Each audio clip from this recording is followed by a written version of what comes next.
ਟੈਬਟ assembly ਦਾ part 2 ਆ ਗਿਆ ਤੇ ਇਸ ਵੀਡੀਓ 'ਚ ਤੁਹਾਨੂੰ ਦੱਸਿਆ ਜਾਏਗਾ ਟੈਬਟ ਅਸੈਂਬਲੀ ਨੂੰ ਫਾਲਟ ਕੀ ਸੀ।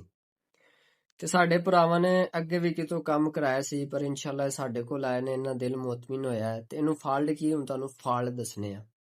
ਤੇ ਟੈਬਟ ਅਸੈਂਬਲੀ ਜਿਹੜੇ ਸਾਈਡਾਂ ਤੇ 12 ਨੰਬਰ ਦੇ ਬੋਲਟ ਹੁੰਦੇ ਨੇ ਨਾ, ਉਹਦੇ 'ਚ 12 ਨੰਬਰ ਦੀਆਂ ਡਾਵਲਾਂ ਹੁੰਦੀਆਂ ਨੇ ਤੇ ਕਿਸੇ ਸਾਡੇ ਭਰਾ ਨੇ ਉਹ ਡਾਵਲਾਂ ਨਹੀਂ ਰੱਖਿਆ, ਉਹਦੀ ਵਜ੍ਹਾ ਦੇ ਨਾਲ ਜਿਹੜਾ ਗੱਡੀ ਆਵਾਜ਼ ਕਰਨ ਲੱਗ ਆਵਾਜ਼ ਕਰੀ ਸੀ ਟਿਕ ਟਿਕ ਦੀ। ਤੁਹਾਨੂੰ ਮਸਲਾ ਦੱਸਿਆ, ਸਾਡੀ ਵੀਡੀਓ ਚੰਗੀ ਲੱਗੇ ਸਾਨੂੰ ਕਮੈਂਟ 'ਤੇ ਜ਼ਰੂਰ ਦੱਸਿਓ।